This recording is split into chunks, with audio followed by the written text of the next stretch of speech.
Chief Justice Roberts, President Carter, President Clinton, President Bush, President Obama, fellow Americans, and people of the world, thank you.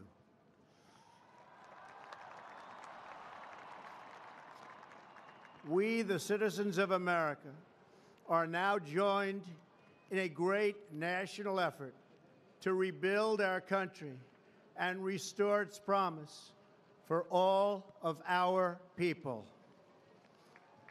Together, we will determine the course of America and the world for many, many years to come. We will face challenges. We will confront hardships, but we will get the job done. Every 4 years, we gather on these steps to carry out the orderly and peaceful transfer of power.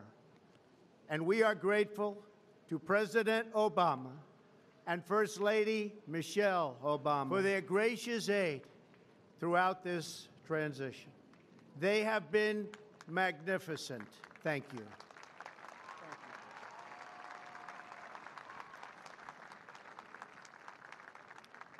Today's ceremony, however, has very special meaning, because today we are not merely transferring power from one administration to another or from one party to another, but we are transferring power from Washington, D.C., and giving it back to you, the people.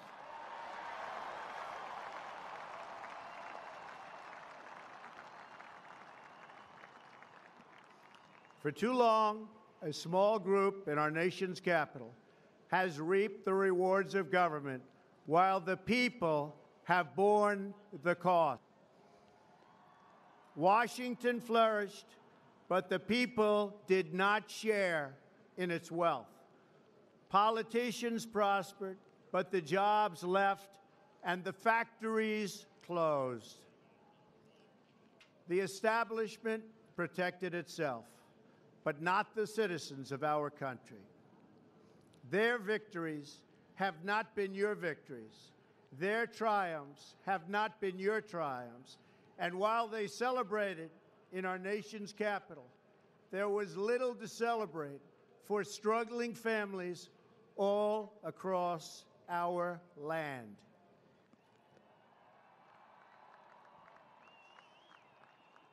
That all changes starting right here and right now, because this moment is your moment. It belongs to you.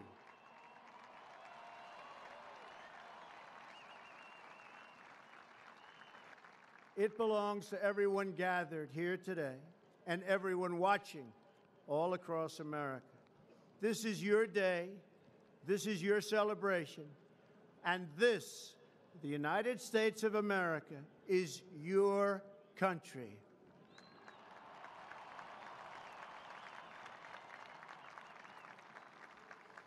What truly matters is not which party controls our government, but whether our government is controlled by the people. January 20th, 2017 will be remembered as the day the people became the rulers of this nation again.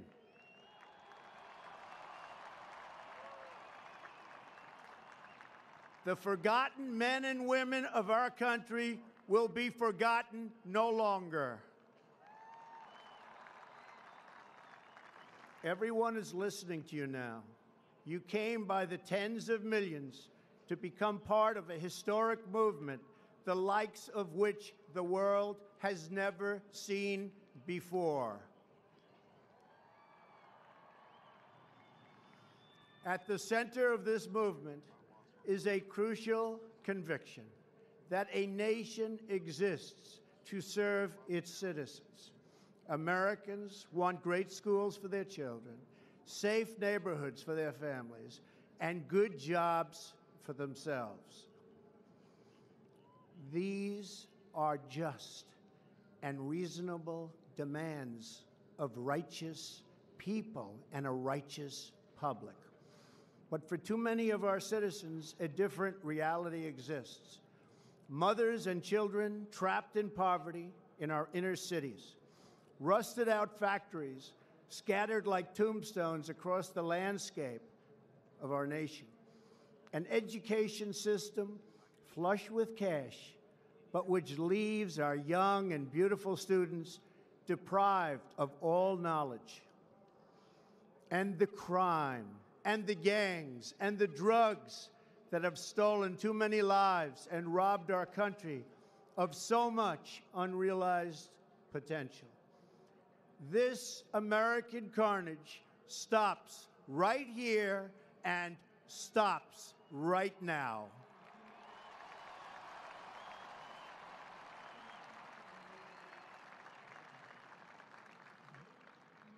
We are one nation, and their pain is our pain. Their dreams are our dreams, and their success will be our success. We share one heart, one home, and one glorious destiny. The oath of office I take today is an oath of allegiance to all Americans.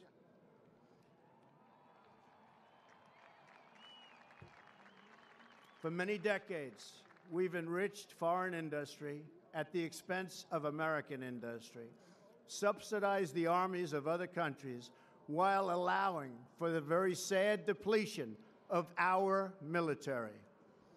We've defended other nations' borders while refusing to defend our own.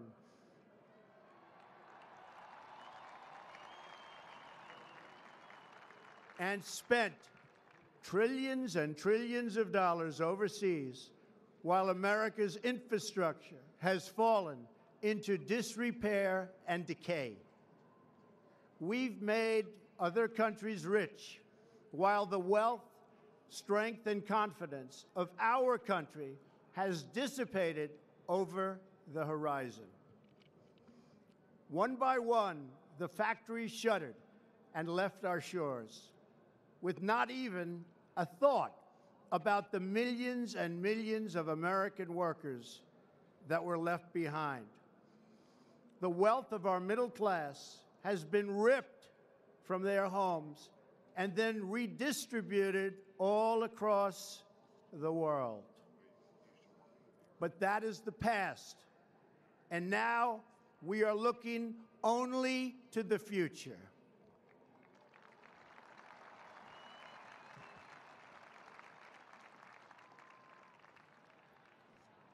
We assembled here today are issuing a new decree to be heard in every city, in every foreign capital, and in every hall of power. From this day forward, a new vision will govern our land. From this day forward, it's going to be only America first. America first.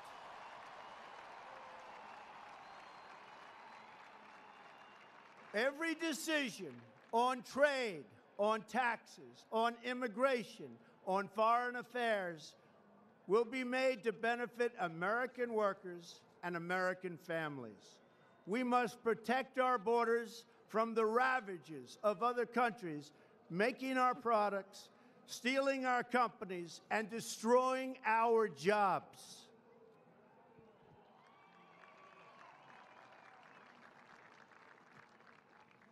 Protection will lead to great prosperity and strength.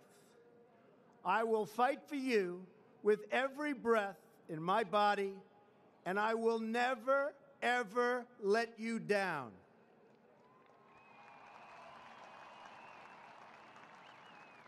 America will start winning again, winning like never before. We will bring back our jobs. We will bring back our borders. We will bring back our wealth. And we will bring back our dreams.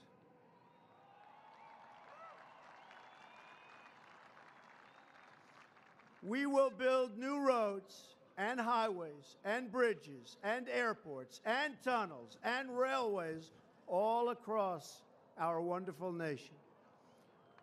We will get our people off of welfare and back to work, rebuilding our country with American hands and American labor.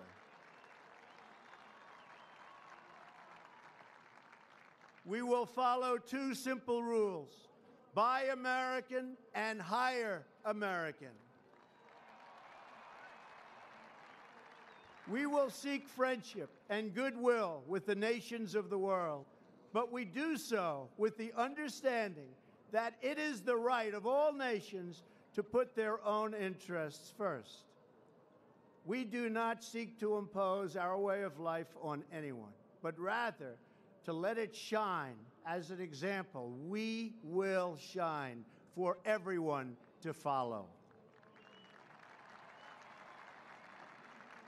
We will reinforce old alliances and form new ones and unite the civilized world against radical Islamic terrorism, which we will eradicate completely from the face of the earth.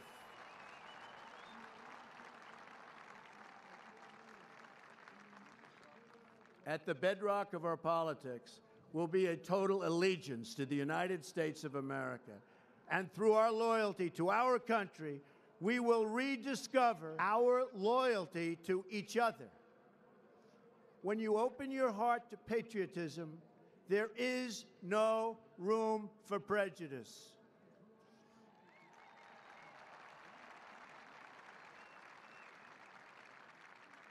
The Bible tells us how good and pleasant it is when God's people live together in unity.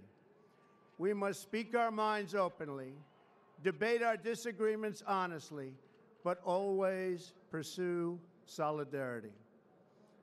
When America is united, America is totally unstoppable.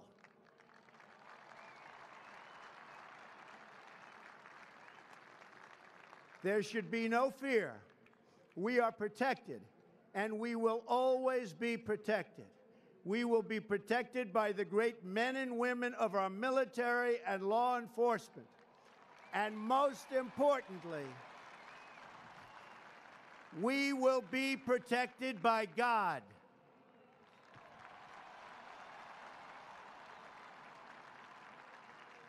Finally, we must think big and dream even bigger.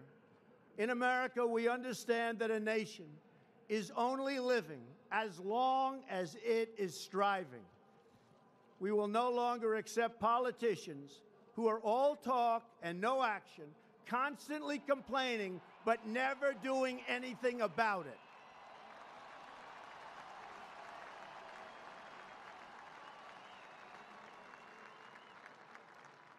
The time for empty talk is over.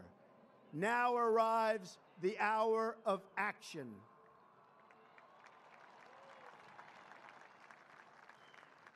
Do not allow anyone to tell you that it cannot be done. No challenge can match the heart and fight and spirit of America. We will not fail. Our country will thrive and prosper again. We stand at the birth of a new millennium, ready to unlock the mysteries of space, to free the earth from the miseries of disease, and to harness the energies, industries, and technologies of tomorrow. A new national pride will stir our souls, lift our sights, and heal our divisions. It's time to remember that old wisdom our soldiers will never forget, that whether we are black or brown or white, we all bleed the same red blood of patriots.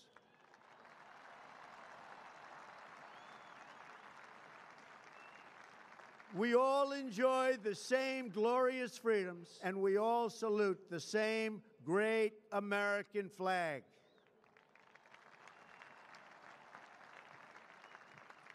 And whether a child is born in the urban sprawl of Detroit or the windswept plains of Nebraska, they look up at the same night sky, they fill their heart with the same dreams, and they are infused with the breath of life by the same Almighty Creator.